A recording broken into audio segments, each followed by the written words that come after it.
Camelot 331 here, and today I'm going to talk about something that truly defines retail. And not just GameStop, like all retail. The thing that makes you detest mankind. The kind of thing that truly makes you think getting nuked and having to restart isn't entirely a bad option. In fact, it's the preferred one.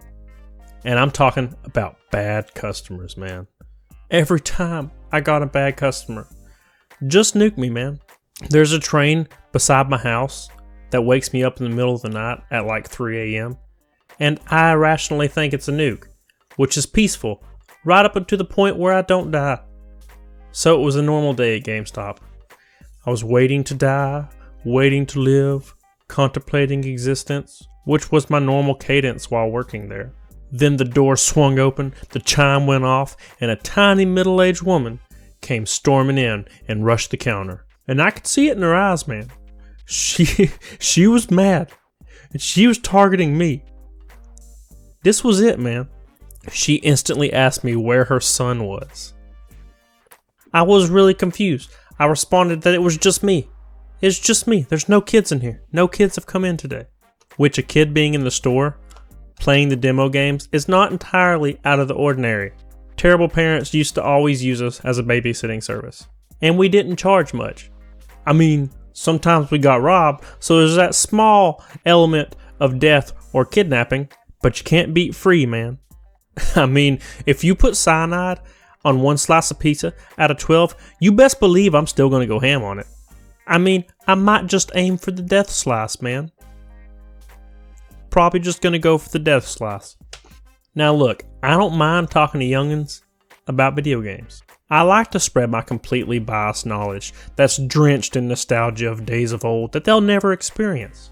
I'll have them playing Oblivion and hating every second of it. You best damn believe, son. But this day, this particular day, no kid has shown up. And she was sure he was there. And I mean sure. She kept screaming at me, asking me where I put her boy, and demanding I release him. I actually thought it was a joke at this point. This lady was suggesting I kidnapped her son, because that's apparently the perfect crime. Kidnap this kid in broad daylight, and then hide him in the back, and just continue on throughout the day. No one will expect it. So she kept running around the store. She forced herself behind the counter, demanding me give back her son. She then demanded to look in the back room, which was locked. She actually thought I locked this kid in the back room. Does it look like my last name is Spacey? No, I don't lock kids in rooms, man. At this point, I just called my DM because I was desperately looking for a solution. Because with all my expert training, I've never dealt with this kind of situation. So I told my DM what was happening, and he just told me to let her look in the back. So I went ahead and unlocked it, and she just busted through the door and was just screaming his name, asking him to come out, saying, "Don't worry, I'm here, come out." And of course he wasn't there. So I asked if she was satisfied, and then I asked her to leave. So she just got louder as tears streamed down her face and veins exploded from her neck, and said she was going to call the police and have my ass arrested for kidnapping her child. So at this point, I'm just like, go ahead. Just go ahead. I kind of want to see how this plays out. Just go ahead. Call them, man. So the police showed up, and they took her outside to separate us.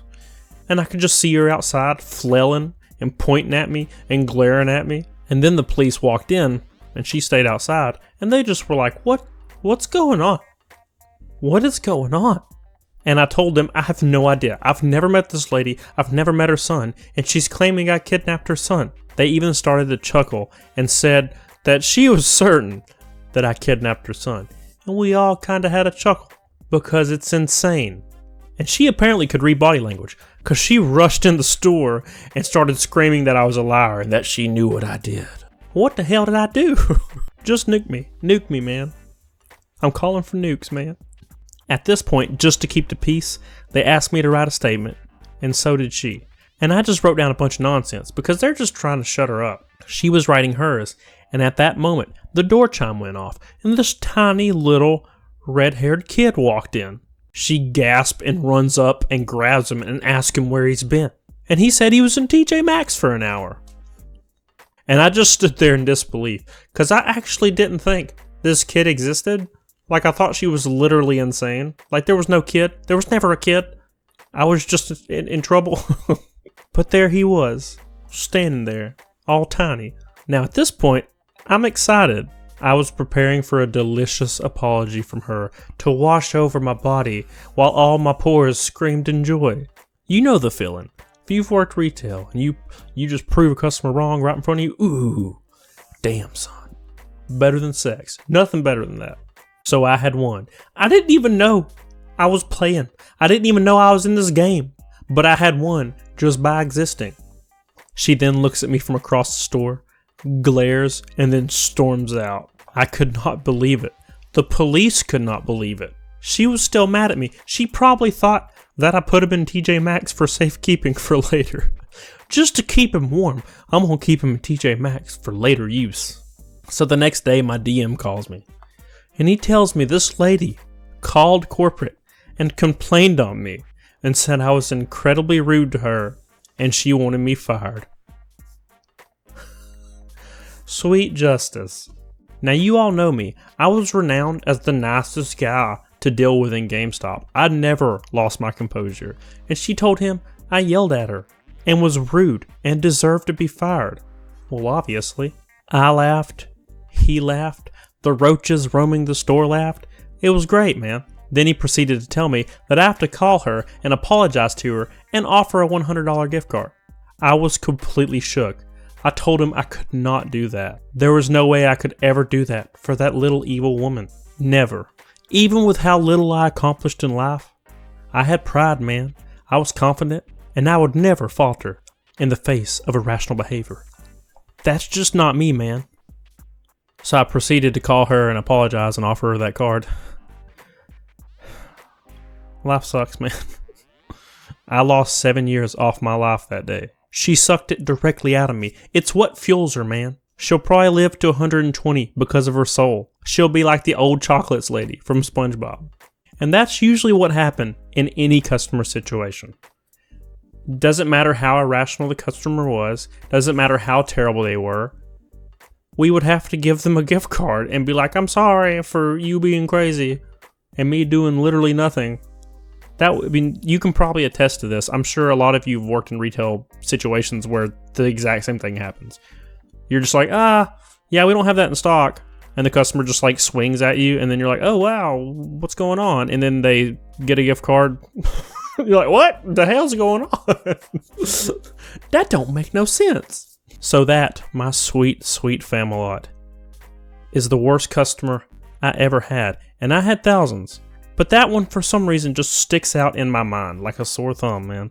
And I want to know what you've seen. What's your worst customer experience? Comment below. Let me know. I want to know what you've been through because I have some crazy stories, and I bet you do too. So let me know. So that's all I have today. Thank you so much for checking me out. I love you all. Make sure you follow me on Instagram. Follow me on the Twitter. Links in the description. Don't forget I stream Monday, Wednesday, and Saturdays at 8 p.m. Central. It's a good time. It's a really good time. You'll enjoy it. Pop in. I'll say hi to you. I'll give you a kiss on the forehead. I'll tell you everything's going to be alright. Because it's going to be alright. And thank you so much to my patrons. You were literally carrying me through this life. This crazy life. It's hard to get out of bed some days. But the entire Famelot carries me through the storm. And I really, really appreciate it. So until next time, get on it. Doggone it.